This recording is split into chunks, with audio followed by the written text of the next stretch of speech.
Hello friends, welcome to my new mini blog. তো চলে এসেছি পার্ট 2 নিয়ে, রিঙ্কিদির বিয়ে সেকেন্ড পার্ট নিয়ে। তো এই দেখো, সকাল সকাল উঠে আমাদের কোণে রেডি হয়ে গেছে।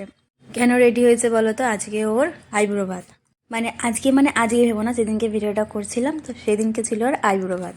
যে ছোট্ট পুচকি মেয়েটাকে দেখছো, এটাই হচ্ছে ওর নিতকোণে, জিয়া নাম। তো ওরই একটা ছোট্ট স্টুডেন্ট, মেয়েটা খুবই কিউট জানো তো। এইদিকে দুজনে খেতে বসে পড়েছে। এবার আস্তে আস্তে সবাই সব নয়, সবাই হাতে হাতে ওকে খাবার টাবার সব সাজিয়ে দিল। এদিকে তো খেয়ে যাচ্ছে। আর এই পুচকি সোনাটা যে নিতকোণে হয়েছে, সে তো কিছুই খাচ্ছে না। তাও অল্পটুকু একটু ভাত আর পোলাও, ওই যাই হোক ওইটা খেলো। আমি আর আমার দিদি মিলে একটু মেহেন্দি পরে নিচ্ছিলাম। আমার দিদি খুব সুন্দর নিজেও মেহেন্দি পরায়, লোকেদের খুব সুন্দর মেহেন্দি পরায়ও। তো আমি জাস্ট একটু চেষ্টা করছিলাম যদি পরতে পারি।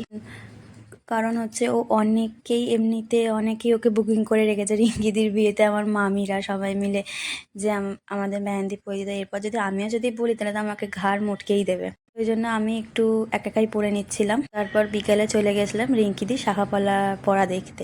প্রথমবারই বলতে গেলে আমি দেখলাম। তো এই যে শাখাপলা পরে আমাদের কোণে বাড়ি চলে এসেছে, একটু আদর করে দিলাম। কত সুন্দর লাগছে সত্যি, মেয়েদের শাখাপলা হাত আর কপাল ভর্তি সিঁদুর, মেয়েদের রূপটাই অন্যরকম হয়ে যায়।